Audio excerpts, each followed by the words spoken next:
So we got some pictures of side-by-side comparisons of the Z Fold 6 on the left versus the Z Fold 7. Now, this is a Z Fold 7 prototype with a creaseless display.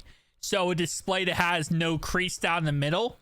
And you can see it's does look very good without a crease. I'll give Samsung a lot of credit. This is, again, a prototype, not the official launch item. But when you look at the two side by side, it is amazing how much the Z Fold 6 is like a squared off display, but the Z Fold 7 just pushes that a tenfold. And I don't know if you look at the S25 Ultra, you can see how like squared off that is, but that's insane how squared off it is. And then this is another angle of the creaseless display of the Z Fold 7 versus the Z Fold 6. And again, just that boxy type of look on the Z Fold 7. It's a Z Fold 6 Special Edition, okay? That's all it really is. If you're new, welcome. This is the Z Fold 6 Special Edition. That's what the Z Fold 7 is. If you want to know what it looks like, go get the Z Fold 6 Special Edition. Or go look it up. You're going to see the Z Fold 7. But, again, still looks very good when it comes to that creaseless display. Now, Z Fold 7 will most likely not have a creaseless display. Just keep that in mind. This is the Z Fold 7's prototype with a creaseless display. So the Z Fold 7's crease is going to be better, but it's not going to be this good.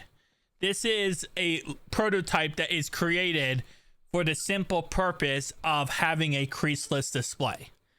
With a Z Fold 7 body, right? So again, this is not a final product by any means. This is just the Z Fold 7 with a creaseless display. Now, again, keep in mind, we're going to be seeing a lot more leaks over the next couple of months as this comes out mid-July. So, very, very nice. Across the board, I'm excited for the Z Fold 7 because it's the new Z Fold series phone. But Z Fold 8 is where I'm really going to get excited. That is the banger. That is the home run hit by Samsung. Because that's the phone they have to compete with the OnePlus Open 2 with, the iPhone Flip or Fold, whatever they decide to come out with, and the Google Pixel 11 Pro Fold. That's the phone you really want to check out and pick up, is the Z Fold 8, because that's where Samsung's going to have to unleash the whole entire arsenal on one said phone. So Z Fold 8 is the move. Z Fold 7 is nothing. In reality, it's really nothing. It is what it is, but Z Fold 8, that's the home run hit. Tell me down below your thoughts, opinions. See you guys next one.